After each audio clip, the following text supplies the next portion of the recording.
Okay, welcome everybody. Today we're going to be talking about how to fund your graduate education. And if we could go to the next slide. So some introductions. I am Arzuhan Kavak. I am a coordinator senior with Fulton Schools of Engineering, and I am responsible for graduate recruitment efforts.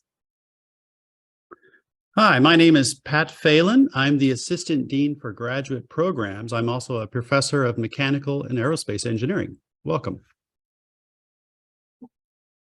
Hi, everyone. My name is Lynn Pratt. I oversee graduate advising for the School of Electrical, Computer, and Energy Engineering. And we're going to have Roshan Lalan join us a little later as well. She is a recruitment advisor based in India, and she works with Fulton Schools of Engineering students. Well, you keep hearing about when we talk about Fulton Schools of Engineering. It is because indeed we are a number of schools under the same umbrella. So there are 7 schools within Fulton Schools of Engineering.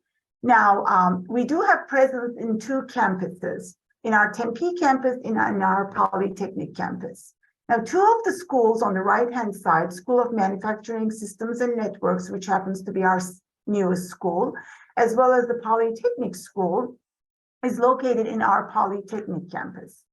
Now, School of Computing and Augmented Intelligence, which is our largest school and hosts most of our computing disciplines, have presence in both of our campuses.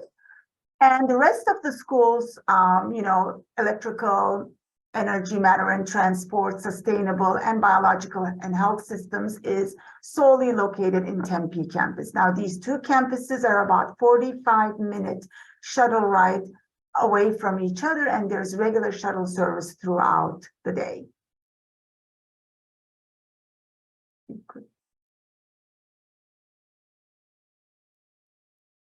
So just, since we're talking about the funding your graduate education, let's talk about a little bit of the cost.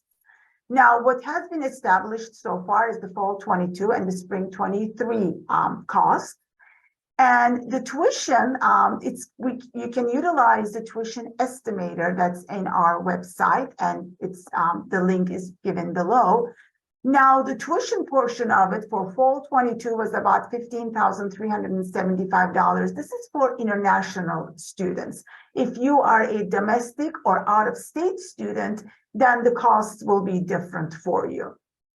And for spring 23, the total tuition and fees were about $16,050.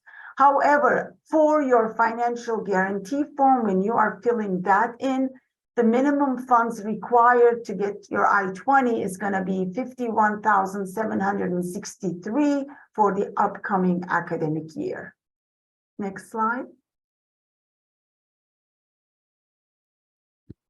All right. Thank you, Arzuhan. And by the way, for any of you who have questions, and we're certain that you do, please put them into the Q&A.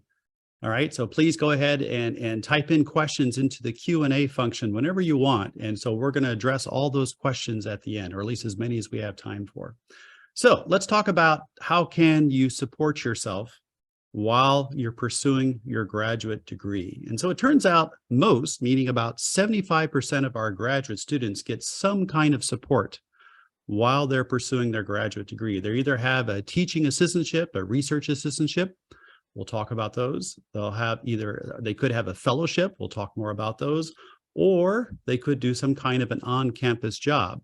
And really, we should add a 4th category to this, because it's also very important for a lot of our students, and that is internships.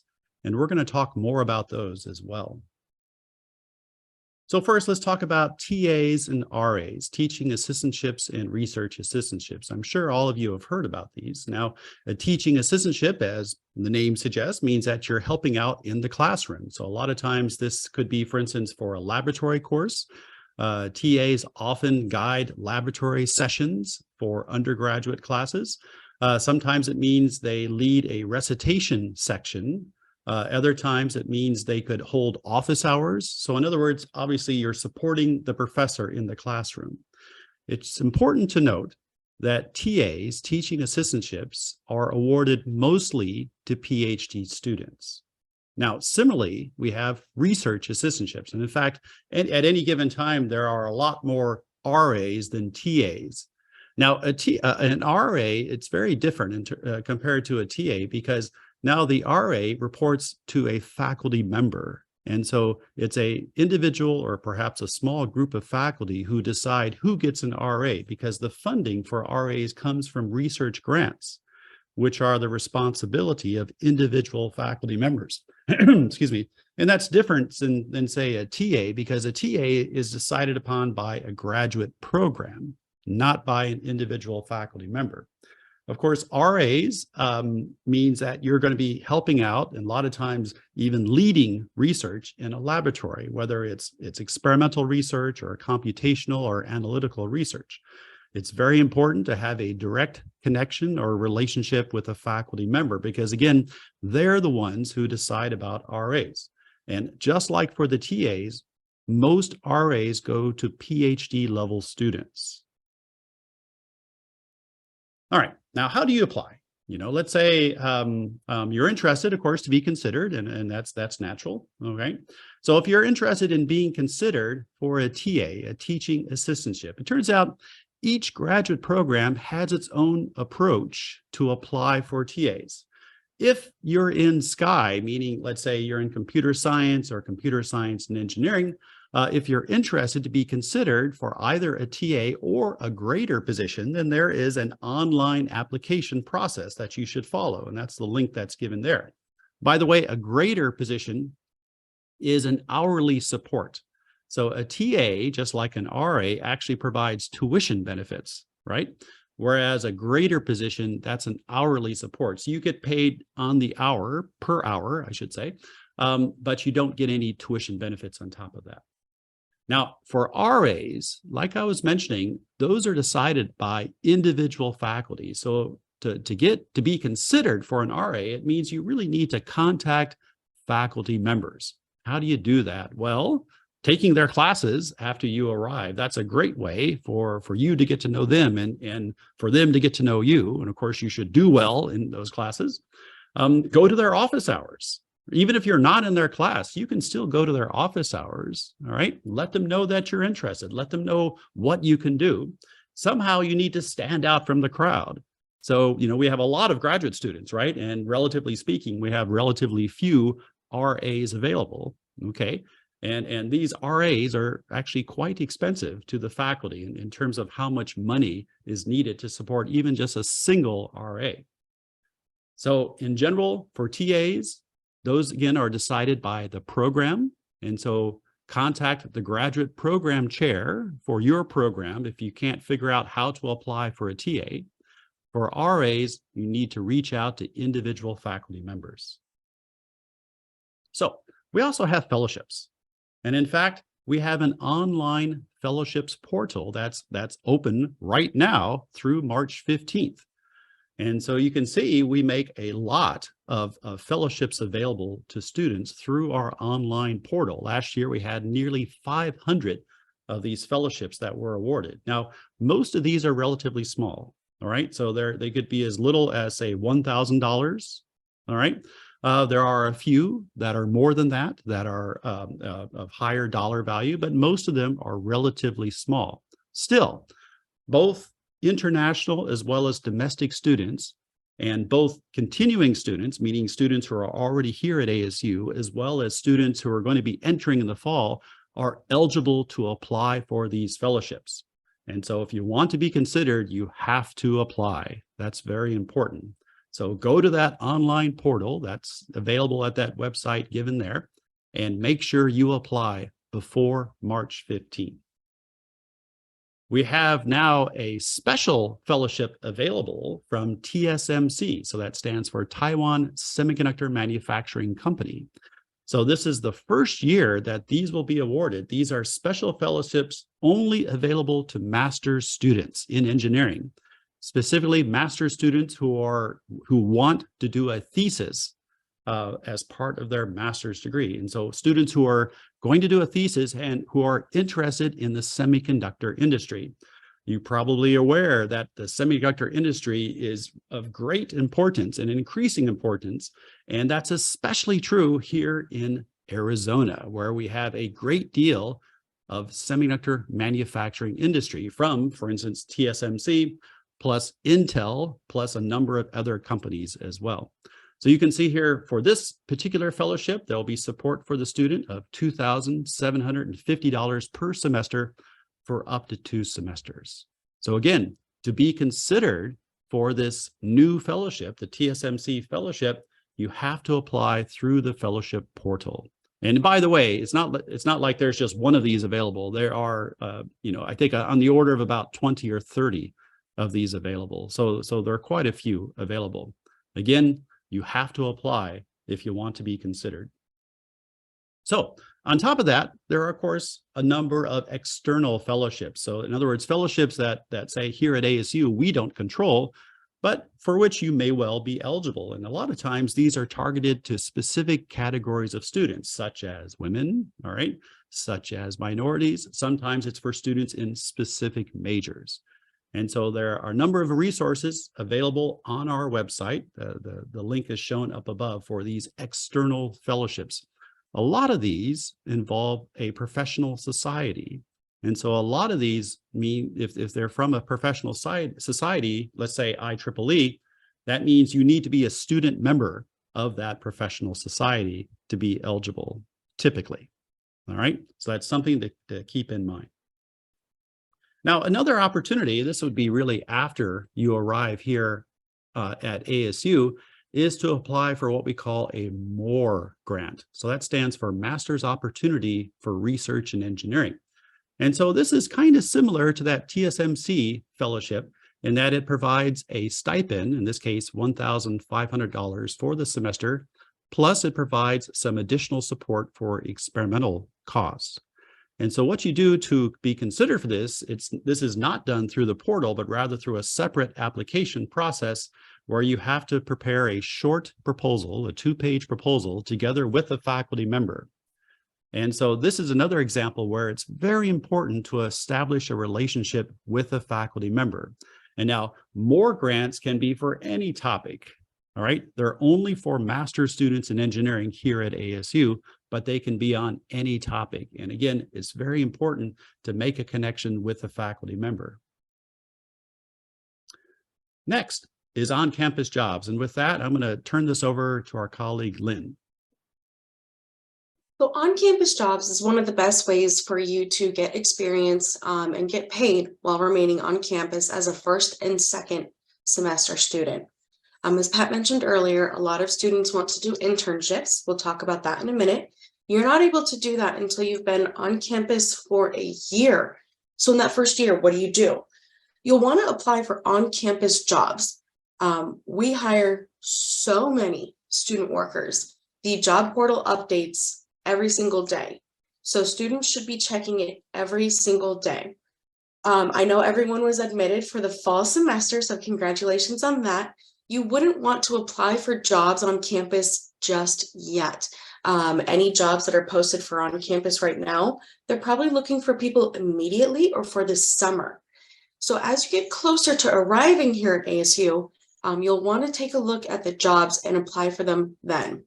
So these are hourly student worker positions, and they are student worker positions. We understand, we as the staff that hire you understand that you're a student first, and there are certain flexibilities that are allowed within these positions. So they are a great opportunity for you. So be sure to check the student employment page regularly as you get closer to arriving at ASU.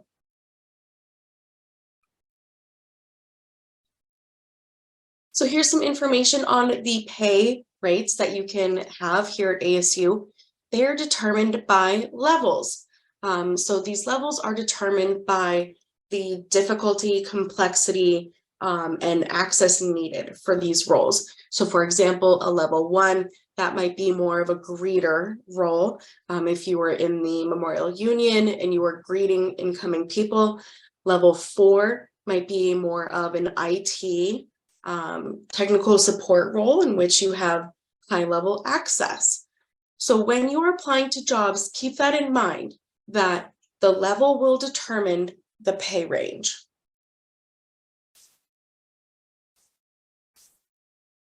Internships, everyone's most favorite topic.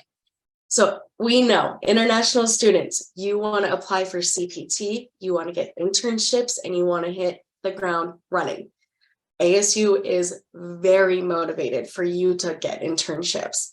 57% of our students have participated in either a practicum or an internship, which is awesome. Employers actively seek out our students to hire you for full-time positions and internships.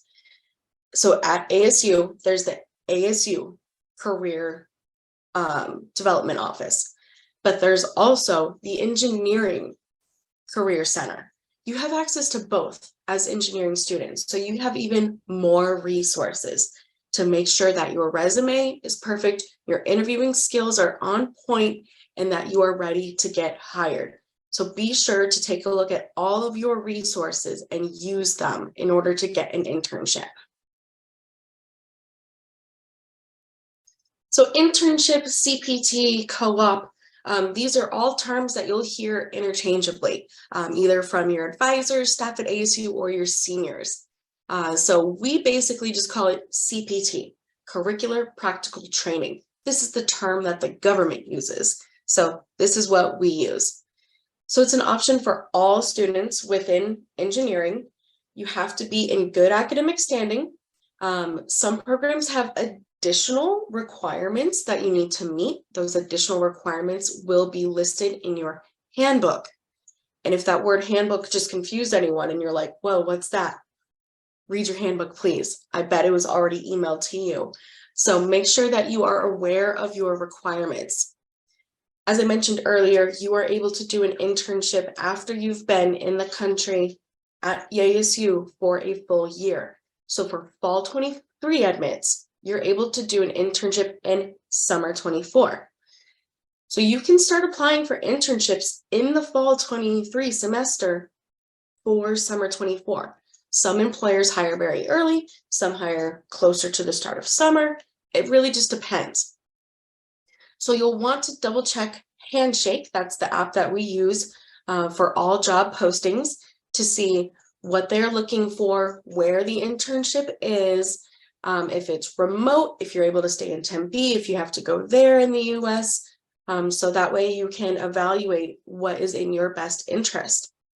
So we see students hired at so many companies. We've got a couple of them listed on here today for some of our most recent large hires. So Amazon, IBM, Facebook, Intel, Google. Intel's a big one for my department with electrical engineering. We're seeing on semiconductor, Rivian, Tesla, a lot of really cool companies. So be sure to check out our website for more CPT and OPT policies. There are GPA requirements and we're very strict on them. So in your first 2 semesters, you need to focus on doing well in your classes, okay? So make sure that you have at least a 3.0 GPA, and if your program requires a higher GPA, that you have that as well.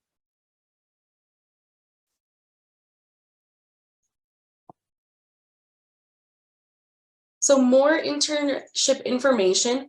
As you can see here, the number of internships skyrocketed.